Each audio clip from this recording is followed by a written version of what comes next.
बिस्मिल्लाहिर्रहमानिर्रहीम। अस्सलामु अलैकुम। उम्मीद है सब खैरियत से होंगे।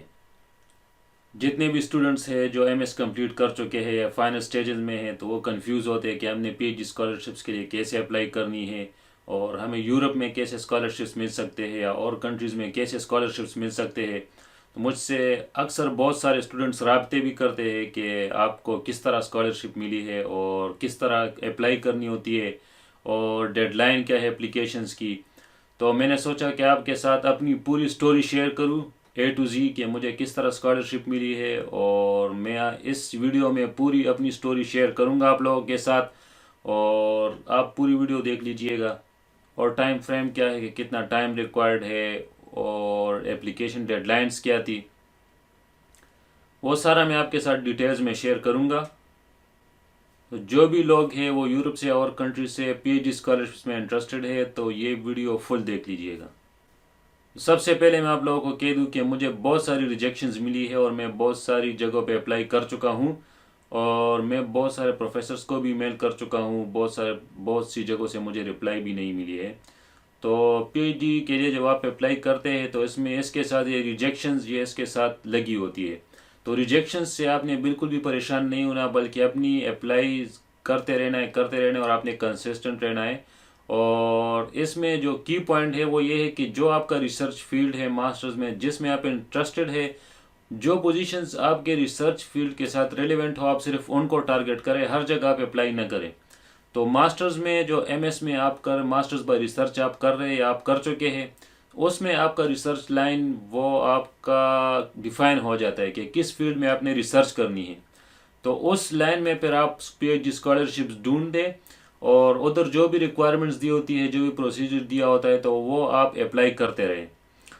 तो मुझे जो ये स्कॉलरशिप मिली है तो मेरा कोई भी अप्रोच नहीं था किसी प्रोफेसर के थ्रू, किसी के थ्रू भी मेरा न कोई अप्रोच था, न कोई जानने वाला था, बल्कि मैं प्रोफेसर को भी नहीं जानता था।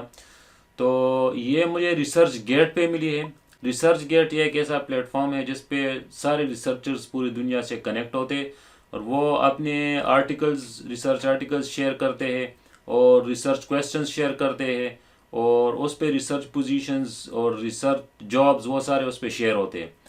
तो अब उसमें ये अल्गोरिथम है कि जिस तरह फेसबुक में या और जगहों पे भी आपने देखा हो कि जिस चीज़ में आप इंटरेस्टेड होते हो, जिसको ज़रा सर्च करते हो, वही चीज़ें आपके सामने आती रहती है।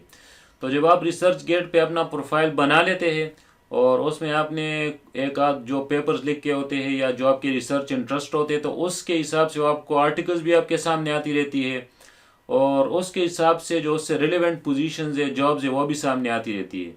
तो चूंकि मैंने जो मेरी एमएस मैंने उसमें रिसर्च आर्टिकल्स वगैरह ऐड की हुई थी और मेरा रिसर्च इंटरेस्ट वही था, तो उसके हिसाब से मुझे रिसर्च जो जॉब्स थी, पीएचडी पोजीशन थी, वो पॉप अप होती थी। तो उसमें एक जॉब पॉप हुई स्पेन से, और उसमें पूरा तरीक़ेकार लिखा था। आप अभी स्क्रीन पे ये देख रहे हैं कि उसके क्या उधर डिटेल्स शेयर की हुई थी, और जो इधर पीएचडी पोजीशन है और जो है प्रोजेक्ट है उसके सारे डिटेल्स आप स्क्रीन पे देख रहे हैं कि ये सारे उसके डिटेल्स है। और इसमें आपके साथ जो तरीक़ेकार भी लिखा होता है कि आप किस तरह अप्लाई कर सकते हैं। तो ये सारा तरीक़ेकार भी उधर डिफाइंड होता है। जहाँ पे भी पीएचडी वैकेंसी या पीएचडी पोजीशन इंटरनेट पे एडवर्टाइज किया होता है, तो उसमें ये सारी डिटेल्स भी गिवन होती है कि आपने अप्लाई कैसी करनी है, इसके रिक्वायरमेंट्स क्या है। तो ये सारी चीज़ें उसमें गिवन होती है। तो मैं आपको फिर पूरे टाइमलाइन के साथ बताता हूँ कि मैंने जब ये पोजीशन देखी तो इसमें जो गाइडलाइंस गिवन थी उसके हिसाब से मैंने ईमेल की। आप अभी स्क्रीन पे देख रहे हैं कि मैंने जो फर्स्ट ईमेल की थी प्रोफेसर को, वो 13 अक्टूबर 2018 को मैंने ईमेल की थी। और ईमेल में मैंने सबसे पहले अपनी इंट्रोडक्शन की है, फिर मैंने अपने इंटरेस्ट बताया है। उस आपके लैब में जो रिसर्च पोजीशन एडवर्टाइज हुई है तो उसमें मैं इंटरेस्टेड हूँ, और वो मेरे रिसर्च इंटरेस्ट है उसके साथ रिलेटेड है। उसके बाद फिर मैंने अपने जो सीवी वगैरह उसके बारे में बताया है, और आप आखिर में देख सकते हैं कि ये सारे डॉक्यूमेंट्स मैंने उधर शेयर किए हुए हैं। ये सारे डॉक्यूमेंट्स मैंने फिर सेंड किए, या उधर उसमें गाइडलाइंस गिवन थी जो पीएचडी पोजीशन थी, तो ये सारे डॉक्यूमेंट्स मैंने शेयर की हुई है। फिर उसके बाद 16 अक्टूबर को मुझे रिप्लाई मिली है, क्योंकि जो स्पेन में ग्रेडिंग सिस्टम है वो ऑन द स्केल ऑफ 10 है। जिस तरह पाकिस्तान में हमारी जीपीए जो होती है वो ऑन द स्केल ऑफ 4 होती है, लेकिन स्पेन में ये जो है तो ये ऑन द स्केल ऑफ 10 है। तो मुझे प्रोफेसर ने 16 अक्टूबर को रिप्लाई किया कि आपके ग्रेड्स में ट्रांसफॉर्म करो अपने सिस्टम में, क्योंकि ये पहले अपना एक एस्टिमेट रफ निकालते हैं कि इस बंदे को स्कॉलरशिप मिलने के चांसेस कितने हैं। जब चांसेस इनके अंदाजे के मुताबिक ज़्यादा होते हैं तो फिर ये कंसिडर करते हैं। तो फिर मैंने उनको रिप्लाई की से 19 अक्टूबर 2018 को कि आपकी कंसिडरेशन के लिए मैं शुक्रगुजार हूँ और आपने जो रिप्लाई दी है। उसके बाद फिर 18 अक्टूबर को मुझे रिप्लाई मिली है कि आपके ग्रेड्स वगैरह अच्छे हैं। तो साइड में मैं अपने ग्रेड्स भी मेंशन कर देता हूँ कि मेरी CGPA बैचलर में कितनी थी और मेरी CGPA मास्टर्स में कितनी थी, आप देख सकते। तो ये मेरे ग्रेड्स थे। तो फिर उन्होंने मुझे बताया कि आपके ग्रेड्स अच्छे हैं और उसकी और जो रिसर्च लैब में रिसर्च असिस्टेंट उसको रेफ़र किया कि अगर आप इस स्कॉलरशिप के लिए अप्लाई करना चाहते हैं तो आप उससे जल्द से जल्द रब्ता करें। और उसकी तरफ से भी मुझे 18 अक्टूबर को ईमेल मिली है कि डेडलाइन जो है वो 25 अक्टूबर है। फिर उसके बाद जो रिसर्च असिस्टेंट थी उसके साथ मैं कनेक्ट रहा हूँ और उसने थ्रू दी होल प्रोसेस मतलब 25 अक्टूबर तक अप्लाई करना वो सारा मुझे गाइड किया कि किस तरह आप अप्लाई करेंगे, क्या क्या जो डॉक्यूमेंट्स थे। मुझे जहाँ पे भी कोई मसला होता था तो मैं स्काइप पे कांटेक्ट करता था और वो रिप्लाई मुझे आती थी और मैं वो सारा मैंने अप्लाई की 25 अक्टूबर को।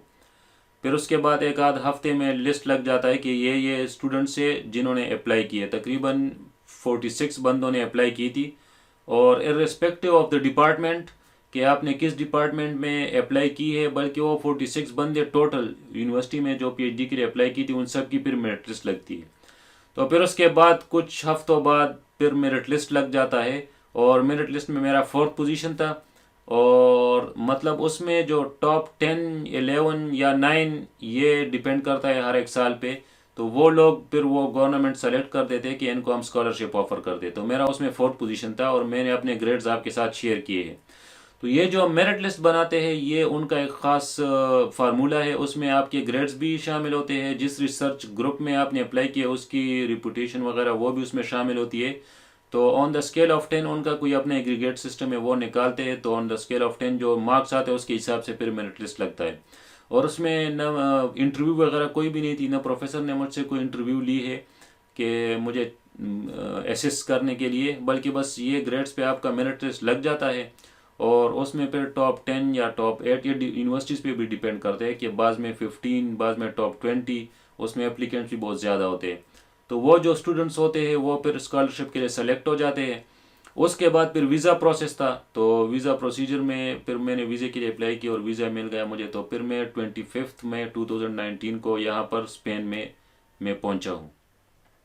और आखिर में मैं कुछ की टिप्स आपको देना चाहूँगा कि सबसे पहले आप जो है तो अपने रिसर्च फील्ड से रिलेटेड PhD पोजीशंस ये फोकस करें।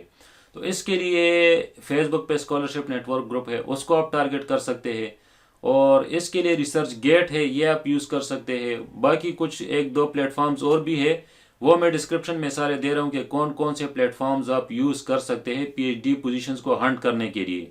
तो आप रेगुलरली हर हफ्ते या हर दिन रेगुलरली चेक करते रहे और जो भी PhD पोजीशंस आपके फील्ड से रिलेटेड एडवर्टाइज होते हैं उनको अप्लाई करते रहे। वो यूरोपियन कंट्रीज़ को भी आप टारगेट कर सकते हैं और ऑस्ट्रेलिया या कनाडा या USA या UK मुख्तलिफ कंट्रीज़ है, हांगकॉन्ग है, मुख्तलिफ कंट्रीज़ को आप टारगेट कर सकते हैं। तो आप based on your interest PhD positions को टारगेट करें और वो जो भी कंट्रीज़ में हो। इसके साथ आपका एक्सपीरियंस भी आपका बढ़ेगा कि PhD पोजीशंस के रिक्वायरमेंट क्या है, आपने एप्लीकेशन में किन किन चीज़ों का ख्याल रखना है और आपने अप्लाई करनी है। तो बाज़ जगहों पे इंटरव्यू भी रिक्वायर्ड होती है तो आप फिर इंटरव्यूज़ भी देते हैं। तो ये सारे प्रोसीजर से फिर आपको गुजरना पड़ता है। तो वक्त के साथ साथ आप अगर कंसिस्टेंटली अप्लाई करते रहें तो उम्मीद है कि आपको PhD पोजीशन मिल जाएगी और आप डिसहर्ट नहीं होगी। दूसरा मेरा एक की टिप आपको ये है कि जब आप MS कर लेते हैं तो इसके साथ अगर आपका PhD का इरादा है तो आप किसी भी प्राइवेट यूनिवर्सिटी में कहीं भी आपको लैब इंजीनियर की जॉब ऑफर होती है या लेक्चरर की जॉब ऑफर होती है तो उसको आप ज्वाइन करें और आप टीचिंग में अपने आप को इन्वॉल्व करें और इसके साथ साथ फिर आप PhD पोजीशंस के लिए अप्लाई करते रहें।